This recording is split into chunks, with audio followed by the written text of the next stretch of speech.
Grow your hair in 15 days with just one ingredient. This wonderful recipe is for all hair types, and for the preparation we will be using a small pot like this. To this pot we will be adding 2 full glasses of water, and let's go with the main and only star ingredient of this wonderful recipe that will help us to recover our hair. It will help us to accelerate its growth and hydrate it deeply, and it is the wonderful flaxseed. Flaxseed contains a lot of vitamin E, which is a great antioxidant that has the ability to cope with all those hair damage caused by external and environmental agents in the hair.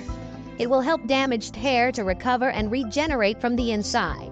And let it boil for 20 minutes. And once we have this consistency that the water is a little thick, we are going to strain this mixture. We must strain it hot, because then it is a little bit difficult to separate the seeds from this wonderful gel.